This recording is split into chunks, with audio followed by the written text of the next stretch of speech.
ఒకప్పుడు భర్తలకి భార్యల భర్తలు భార్యలను చంపేది చూసాం. ఇప్పుడు భార్యలు భర్తలను చంపేటటువంటి ఉదంతాలు ఎక్కువ అవుతున్నాయి. తాజాగా వివాహేతర బంధానికి అడ్డొస్తున్నాడని ప్రియుడితో కలిసి భర్తను దారుణంగా హతమార్చిందో భార్య.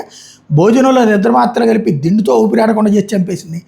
ఆ తర్వాత కారులో మృతదేహాన్ని మహారాష్ట్రలోని తుల్జాపూర్ సమీపంలోని నిర్మానుష్య ప్రాంతాన్ని తీసుకెళ్లి దహనం చేసింది. తిరిగి వచ్చాక భర్త కనిపించడం పోలీసులు తప్పుడు ఫిర్యాదు ఇచ్చింది. దర్యాప్తు ప్రారంభించిన పోలీసులు దాదాపు 8 నెలల తర్వాత భార్య బండారాన్ని బయటపెట్టారు. హైదరాబాద్లో మియాపూర్ అంబేద్కర్ నగర్కి చెందిన మల్లాని పెంటేష్ 52 ఏళ్ళు, 3 పిల్లలు ఉన్నారు. మియాపూర్లో సొంత అపార్ట్మెంట్లో ఉండగా అద్దెకిస్తుంటారు. విభేదాల కారణంగా 10 ఏళ్ల క్రితం భార్యతో విడిపోయి ఒంటరిగా ఉంటున్నాడు.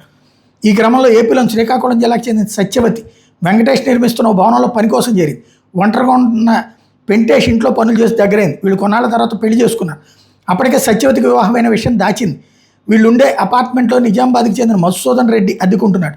కొద్ది రోజుల తర్వాత సత్యవతికి మధుసూదన్ రెడ్డితో వివాహేతర సంబంధం ఏర్పడింది. విషయం పెంటేష్కి తెలియడంతో మధుసూదన్ రెడ్డిని ఇల్లు ఖాళీ చేయించాడు. విభేదాలు మరింత పెరగడంతో భర్తను అడ్డు తొలగించుకోవాలని సత్యవతి పథకం వేసింది. అందుకు మధుసూదన్ రెడ్డి సరేనన్నాడు. గత ఏడాది నవంబర్ 13న పెంటేష్కి నిద్రమాత్రలు పొడి కలిపిన భోజనం పెట్టింది. తిని స్పృహ తప్పిన తర్వాత మధుసూదన్ రెడ్డితో కలిసి దిండుతో పెంటేష్ని ఊపిరాడకుండా చేశారు. చనిపోయాక వీళ్ళిద్దరూ మృతదేహాన్ని కారులో మహారాష్ట్ర తీసుకెళ్లారు. తుల్జాపూర్ సమీపంలో నిర్మానుష్య ప్రాంతాల్లో దహనం చేసి తిరిగి వచ్చారు. మృతదేహం పాక్షికంగా కావడంతో మహారాష్ట్ర పోలీసులు అనుమానాస్పద మృతిగా కేసు నమోదు చేశారు. తన భర్త కనిపించలేదు. గత ఏడాది నవంబర్ 19న మియాపూర్ ఠాణాలో సత్యవతి ఫిర్యాదు చేయగా అదృశ్యం కేసు నమోదైంది. సంగారెడ్డి జిల్లా పటాన్చూరు మండలం బేగంపేట నుంచి పెంటేష్ చివరిసారిగా ఫోన్ మాట్లాడుతూ పోలీసులు చెప్పింది. అంతకుముందే పెంటేష్ ఫోన్ని తీసుకెళ్లి బేగంపేట పరిసరాల్లో స్విచ్ ఆఫ్ చేసి పారేశారు.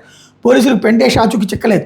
తదనంతర కాలంలో సత్యవతి ఎక్కువ సమయం ఫోన్లో మాట్లాడటం, తరచూ హోటల్ ఇతర ప్రాంతాలకు వెళ్తుండటంతో బంధువులు పోలీసులు ఫిర్యాదు చేశారు. వాళ్ళిద్దరిని పోలీసులు విచారిస్తే అత్యోదంతం బయటపడింది.